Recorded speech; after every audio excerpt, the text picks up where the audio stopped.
Salut! Alors aujourd'hui, je voulais vous parler d'une petite anecdote qui m'est arrivée cette année en tant qu'enseignante et qui m'a personnellement beaucoup marquée. Un jour, alors que je parlais à mes élèves de l'importance de la lecture, l'un d'eux a subitement levé la main pour me raconter le petit marché qui avait été conclu entre lui et sa maman. Bon, je vous résume les termes du contrat.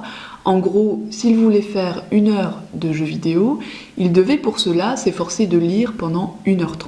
Bon, je dois avouer que l'histoire racontée par cet élève m'a beaucoup marquée ce jour-là, parce que, vu la façon dont il racontait ça, il avait l'air de le vivre vraiment comme une véritable torture, un petit peu comme si on lui avait mis un couteau sous la gorge. Et c'est ce que je trouve sans doute le plus triste dans toute cette affaire, parce que, à mon sens, la lecture devrait davantage relever du plaisir que de la pure contrainte. Alors, bien sûr, je comprends tout à fait le souci qu'ont tous les parents de vouloir à tout prix que leurs enfants lisent. Les bienfaits de la lecture n'étant plus à démontrer, c'est une préoccupation que j'ai personnellement constatée chez beaucoup de parents d'élèves. Mais pour le sujet qui nous occupe, il me semble vraiment que le stratagème utilisé par la maman de cet élève n'a pas été la meilleure méthode ou ne me semble pas être la solution la plus optimale à long terme. Ça peut même se révéler être un remède pire que le mal, puisque, en dépit de ce marché, l'élève en question, loin d'apprécier la lecture, l'a plutôt vécu comme un profond traumatisme.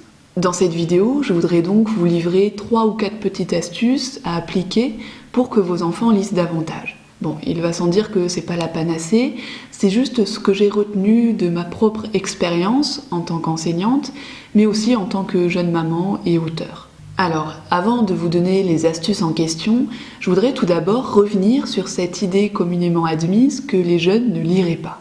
Ayant pu le constater personnellement auprès du jeune public que je côtoie quotidiennement, je peux dire que c'est complètement faux.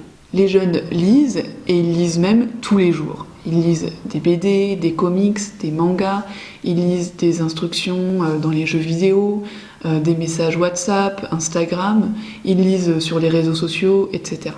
Alors oui, c'est vrai que certains ne lisent pas tout ce qui relève de la littérature classique et patrimoniale, mais il faudrait quand même pas réduire la lecture avec un grand L aux œuvres qui sont imposées ou suggérées par le programme de français de l'éducation nationale. Bien évidemment, ces œuvres sont importantes et utiles, et il y aurait vraiment beaucoup de choses à dire sur les œuvres scolaires, mais ce n'est pas le sujet aujourd'hui. Alors, pour revenir au sujet qui nous occupe, et comme je le disais précédemment, la plupart des enfants lisent et prennent même du plaisir à lire. Donc, et ce sera mon premier conseil, lorsque votre enfant vous dira « je n'aime pas lire », vous pourrez déjà dédramatiser la chose en lui faisant bien comprendre que lire, c'est bien plus large que les lectures scolaires. Et lui prouver qu'il lit déjà beaucoup au quotidien sans forcément s'en rendre compte.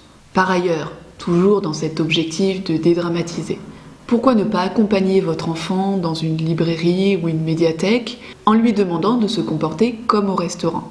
Sauf que, dans ce cas précis, non seulement il pourra lire la carte de menu, mais en plus, il aura l'opportunité de pouvoir goûter un peu de chaque plat littéraire qui pourrait lui plaire avant de faire son choix. Je sais que personnellement, lorsque j'étais enfant, j'ai aimé lire des livres, entre autres parce que mes parents m'emmenaient en librairie 2 fois par mois et qu'ils me laissaient feuilleter et choisir. Je me souviens que pour moi, à chaque fois, c'était vraiment la fête parce que ce soit en librairie ou en bibliothèque, il y avait tellement de livres en tout genre qu'il me semble que vraiment tout le monde peut y trouver son bonheur.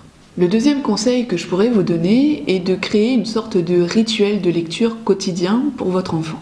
En gros, lire dans un endroit calme, à une heure fixe et surtout, j'insiste, à l'abri des écrans. Parce que je pense vraiment que l'immense obstacle à la lecture des jeunes aujourd'hui provient largement de l'omniprésence des écrans. Lire, nous dit l'écrivaine Claire Genoux, c'est partir à la découverte d'un univers.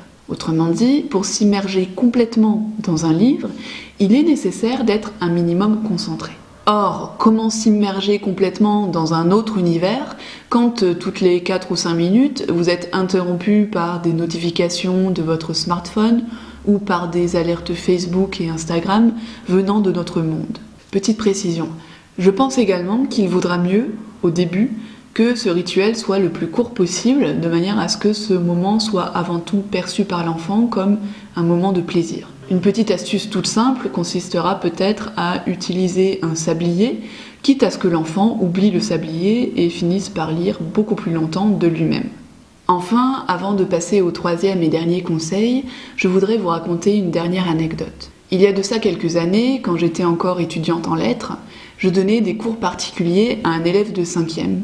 Et cet élève m'a avoué un jour qu'il détestait lire. Mais quand je dis détestation, c'était vraiment une détestation de type épidermique. Il en faisait presque des cauchemars la nuit. À l'époque, je lui avais donc proposé la lecture du roman Oscar et la Dame Rose d'Eric Emmanuel Schmitt, mais en lui disant qu'on allait réaliser cette lecture ensemble. Donc, le jour J, je lui ai juste lu le premier chapitre, et je lui ai dit qu'on allait lire la suite le lendemain. Sauf que le lendemain, lorsqu'il s'est agi de recommencer la manœuvre, il m'a avoué qu'il n'avait pas pu m'attendre et qu'il avait lu le livre en entier dans la soirée parce qu'il avait vraiment eu envie de connaître la suite de l'histoire. Mon troisième et dernier conseil sera donc le suivant, n'hésitez surtout pas à accompagner la lecture de votre enfant, au moins au début, de manière à créer un suspense, à lui donner envie de lire la suite. Bon, voilà, c'est tout pour aujourd'hui. J'espère que ces conseils pratiques vous seront utiles. Si cette vidéo vous a plu, vous pouvez la liker et la partager. N'hésitez pas à vous abonner à la chaîne et à activer la cloche pour être informé des prochaines vidéos. Sachez aussi que je suis présente sur Facebook, Instagram et Twitter, donc n'hésitez pas à venir m'y rejoindre. Les liens sont en barre d'informations. Sur ce, je vous laisse, prenez soin de vous et à la prochaine. Salut!